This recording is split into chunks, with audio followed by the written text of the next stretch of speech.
living longer, living healthier, living better than ever before. Welcome to Mountain Pacific's Healthy Living for Life, a weekly series that gives you the information, education, and expert insight you need to become an active participant in today's ever-changing healthcare climate. Here now is today's program host. Are you guilty of keeping things from your doctor or avoiding getting routine checkups? Some health issues can be embarrassing to talk about, and we'd rather avoid it. Welcome to Healthy Living for Life, a show dedicated to helping you do just that. Today, we're going to be talking about the lies you shouldn't tell your doctor. Stay tuned. Welcome back to Healthy Living for Life. I'm Sarah Medley, your host, and joining me today is Dr. Doug Kunzweiler, Chief Medical Officer of Mount Pacific Quality Health and a retired emergency room physician with decades of healthcare experience. Thanks so much for joining us. Thanks for having me. I'm glad to be here. Yeah, it's great. So lying to our doctors seems pretty counterintuitive. We should not be doing this, right? But why do we? I think in large part it's human nature. People don't want to be judged. They want to be seen in the best light possible. And we all feel that way. So it's easy to kind of fudge here and there. But sometimes there are real concerns people have about confidentiality, especially in a small community. And so because of that, they might not want to disclose their full medical history. They're afraid it will leak out. And sometimes people are afraid that if they are honest, for instance, if they tell their physician, yeah, I'm smoking a pack of cigarettes a day, when their insurance company sees that, it might raise their premium. So there are some actual, justifiable, real reasons why people might not always tell the truth. But mostly I think it's human nature. People want to be seen in the best light. Well, obviously, doctors are not trained to be FBI agents, for sure. No. But do you usually know when someone is telling a fib or a lie? It depends. Oftentimes you do. Especially in the emergency department where you have the advantage of being able to do things like laboratory testing to verify when somebody tells you that, they're not using narcotics, that kind of thing.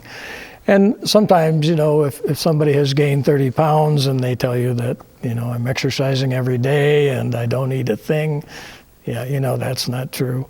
You can usually pick smokers out by the tone of their voice and look at their skin, and you can usually tell when people have been smoking.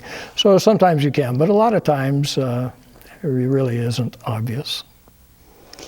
So when you suspect someone is not telling the truth, how do you get the truth out of them? What do you do? Again, it depends a little bit on the situation. Sometimes you can sort of gently confront them, especially if you have laboratory evidence or some other, objective evidence that you can present them with. So that sometimes helps. And oftentimes just asking open-ended questions and giving them a chance to come up with the true story is helpful. There are a variety of things you can do, and sometimes you just have to trust what people tell you. So I'm putting myself in an exam room or an emergency room department. How can physicians create that safe environment that would encourage me to be truthful? Yeah. Well, I often tell people, especially if we're talking about something sensitive, that I'm not going to call your mother. I'm not going to call the police. I'm not going to have you arrested. And then explain the reason why you need to know. It's important for your health care that I know exactly what medications you're taking. If you're taking something over the counter, if you're borrowing a friend's medication, I need to know that so that I can do the best job for you, for your health. So on the flip side of that, I know there are studies that show that sometimes doctors are not forthcoming with their patients either. So talk to us about that. Is that something you've observed, and do you believe that, and why is that? It's probably something I've done. Again, doctors, providers, we're all human too, and again, you want to put your best foot forward and be seen in the best light. And sometimes I think if you're trying to convince a patient to follow a particular path, for instance, giving up cigarette smoking, you might err on the side of embellishing the immediate benefits of doing that, maybe bending the cold hard facts a little bit to try and encourage people, to listen to your advice. So there are reasons why physicians do that. And sometimes I think we want to be the people that we've been striving to be, and even though we are not infallible, we want to strive for that, and that sometimes can lead you to bend the truth a little bit. So one of the things that I read is there are a significant number of physicians, I'm switching gears a bit, who do not disclose any kind of relationship with pharmaceutical companies or drug companies. Is that really true? I think that it probably is, not so much at the primary care level that I worked at, but I think when you get to academic medicine, where people are doing research and that sort of thing, I think that, there are financial relationships that aren't always disclosed, and I think that's just plain wrong. So we need to build trust with our physicians. Do you think sometimes physicians are giving a bit more of an optimistic view of a person's health or not? Yeah, I think that happens, and I think, again, to some extent that's human nature. You want the best for your patient. You make a diagnosis of something that's very bad, and you present it in a light that is not so bad because you really want things to go well. You want the best for your patient, and I think sometimes we physicians are guilty of not always disclosing the full truth. So we got about 20 seconds left. So any advice to your physician colleague about being truthful and disclosing? Well, as Mark Twain said, if you always tell the truth, you don't have to remember what you said. So fantastic way to end this particular segment with a Mark Twain. It's hard, but the truth is always the best path. That's what I found. It truly is. Yeah, I love that quote. So we are going to take a break right now, and when we come back, we're going to continue our conversation with Dr. Doug Kunzweiler. Don't go away. Stay tuned.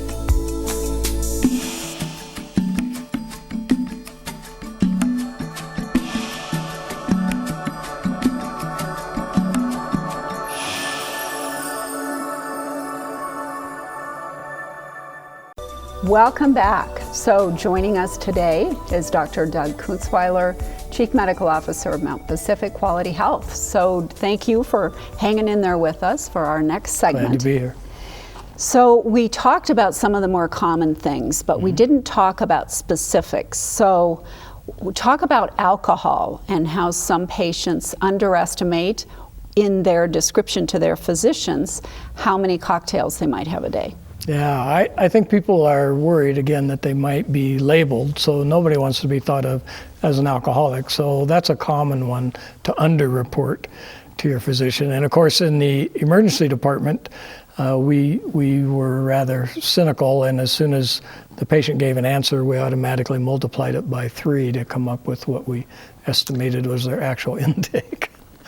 But wow. That's very common, I think. Wow, really? And so you would multiply by 3 just based on your experience, or how they looked, or how they acted? Yeah, based on our experience. But that's the ER, which is different than office practice. Yeah. Certainly. So why is it important for a patient to accurately convey how many glasses of wine or drinks they're having a day? Yeah, because I don't care, except that it affects their health rather dramatically. 2 drinks a day for a male, 1 drink a day for a female is acceptable and even has some moderate health benefits. But when you go beyond that, alcohol has profound effects on your heart. It makes you more susceptible to heart attack and stroke. It has profound effects on your GI system, can lead to ulcers. It has profound effects on your liver, really affects your whole body. So it's important to know how much a patient is drinking if your goal is to help them. Talk about over-the-counter medicine and supplements. So why is it important for me to disclose the vitamins and over-the-counter stuff I might be taking? I think a lot of times people don't think of that. When you ask them what medicines are you on, they automatically think prescription medicines. And so you oftentimes have to say, are you taking anything else? Are you taking anything over the counter? Are you taking any supplements, any vitamins? And the reason for that is they really do have significant actions on the body and interactions with prescription meds. An example would be ibuprofen, which is a widely available pain reliever, and people think of it as not being a very serious medication, but it really does interfere with things like blood thinning medicines, high blood pressure medicines. It has profound effects on the kidneys. So you can get into trouble sometimes with these over-the-counter meds, and your doctor really needs to know about that. So now switch gears and let's talk about smokers. So why is it so critically important that if you're a smoker, you convey that to your healthcare provider? Again, it makes you at risk for a lot of bad things happening, like heart attack, stroke, kidney failure. Smoking affects a lot of things, and your doctor needs to know that, first of all, so he can encourage you and help you to quit smoking, but also so that he knows what your risk factors for various problems are. So when you're evaluating a patient, I'm assuming you're also asking how many pills are you taking of this particular drug, or how many times do you take it? Mm-hmm. What do you do when patients say, oh, I don't take it as my doctor prescribed it, I do something else? You try and find out what the reason is, and often that's economic. We see that quite commonly, that somebody is prescribed a medicine, say for high blood pressure, and they're taking it every other day to make it go farther, or perhaps they've stopped taking it at all. And we need to know that so that we can help them either prescribe maybe a cheaper medication or find some way that they can get their prescription filled and take it appropriately. So when you're sitting down and you're getting ready to see your physician, sometimes they'll give you a questionnaire and then you fill it out. And one of the questions on it might be, how many surgeries have you had, or have you had surgery before? Why is that important? Well, it's important for a number of reasons. First of all, if you've had a surgery, you probably have had a general anesthetic or some sort of anesthesia, and your doctor needs to know how you responded to that. If you had a bad outcome with it or a bad reaction to it, then he needs to know that for future reference.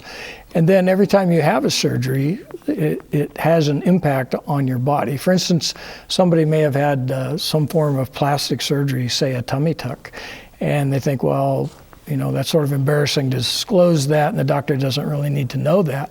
But if you need, say, your gallbladder out or some other surgery in the future, that tummy tuck is going to have left scars on the inside of your body that could interfere with other things that need to be done. So you really do need to disclose pretty much everything that has happened to your body. So that really is an important thing, including tonsillectomies as a kid or whatever you had. I could imagine that would be important as well. Yeah. So let's imagine I'm going to see a new physician, first time I've ever had that experience. So what advice would you give me when I go for that first visit with him or her? Well, if you think you're going to have trouble with being honest with them about things like, say, alcohol consumption or smoking, I think one strategy is you can write that down. If you write it down and submit it, that's easier than admitting it face to face. So I would recommend that to people. As you said, oftentimes a physician's office will have a questionnaire that they have you fill out. And I would say pay attention to that, go through it thoroughly, think about your responses, and try to be as honest as you can. That's excellent advice. I never would have thought about writing it down ahead of time, so that's a good tip for me. Yeah, that's easier sometimes than talking about it face to face. It really is. Yeah. Well, we have to pause for another break, and when we come back, we're going to talk about those routine checkups we keep putting off. Stay tuned.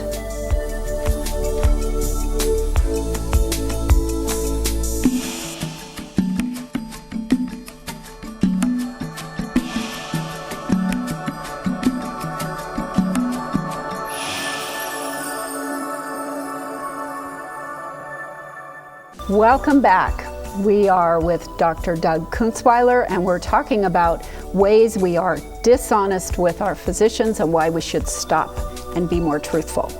So thanks for hanging in there with us. Yep. Well, whether or not it's good or bad, a lot of us put off those routine checkups, right? Mm-hmm. I don't want to go this month, I'll put it off. And then right. Pretty soon your clinician is so busy you can't get in for 3 or 4 months. Why is it important to stay on top of those regular checkups? Well, because what we're doing at those checkups is looking for evidence of early disease that we can do something about before it gets to the point where it seriously compromises your health. That's the whole thing, is to look for early disease that's curable. And it's also an opportunity for seeing what concerns you have, for doing some teaching, some encouraging. So a lot can happen in one of those screening exams. I read recently where colorectal cancer screening is now encouraged for persons 45 and older, not 50. Correct. I was not aware of that, so talk to us about why that is, and then we'll pursue it a bit more. Sure. What has happened in really about the last 10 to 20 years is that we've seen a shift in the demographics of colorectal cancer. It used to be, and I was taught, that you didn't worry about that until about age 55 or 60. But now, in these last decade or so, we've been seeing younger and younger people turning up with colorectal cancer, people in their 30s, even in their 20s, and some are showing up with stage 4 colorectal cancer, which is a new development, and so therefore the guidelines have shifted, and that we start screening for this much earlier. It's thought that that might be related to diet. People that have a diet of a lot of processed foods, fast foods, we think that may be the cause, but at any rate, we definitely have seen a shift in the younger people with this disease, so we need to start screening at an earlier age. So regardless of the age at which you start screening, I know a lot of people hate to even think about a colonoscopy or other screening. Right. So why do we put that off? There's probably some obvious reasons, but some of it, I think, is again just human behavior. You always think, well, it's not going to happen to me, but of course we're all at risk. And then really, the prep is uncomfortable for colonoscopy, and it often takes a day out of your regular routine.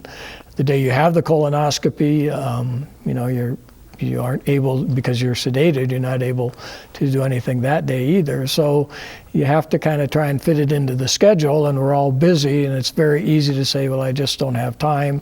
I'll think about that next year.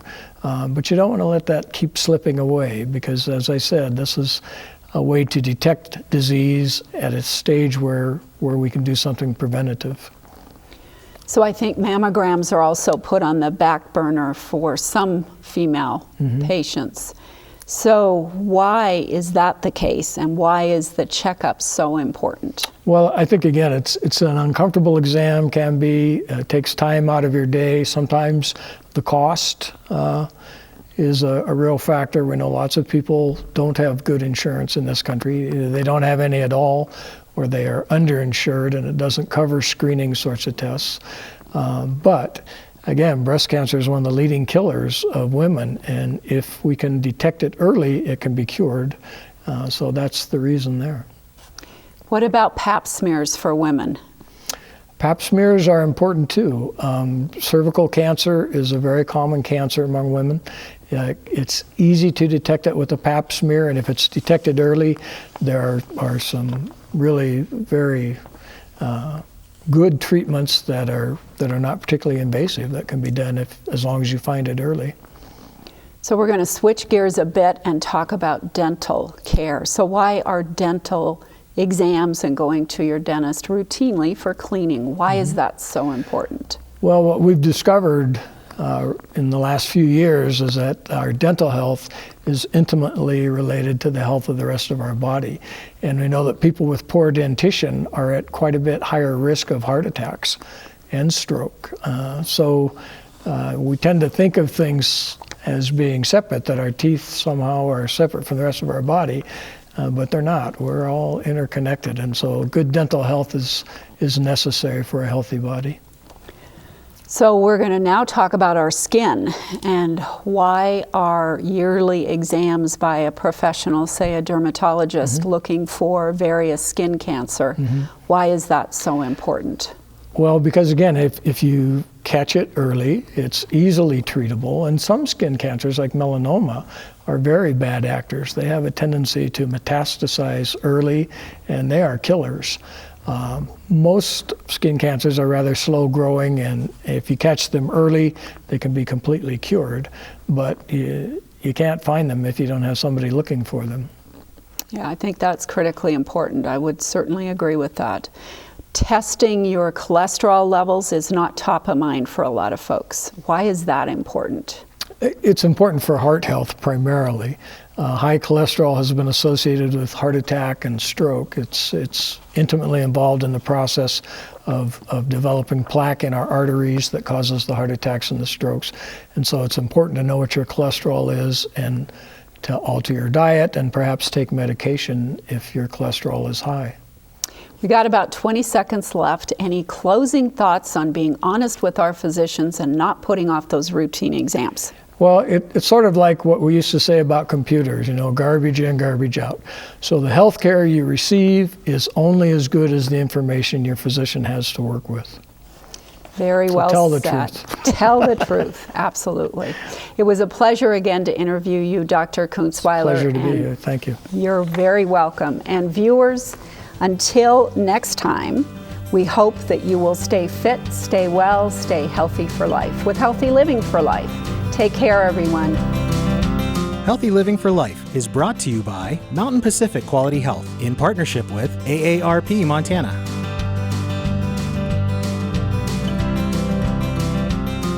We'd love to hear from you. If you have suggestions for future programs, visit our website at mpqhf.org or call us at 406-443-4020. You can also catch us on YouTube by visiting our website and clicking on the Healthy Living for Life logo.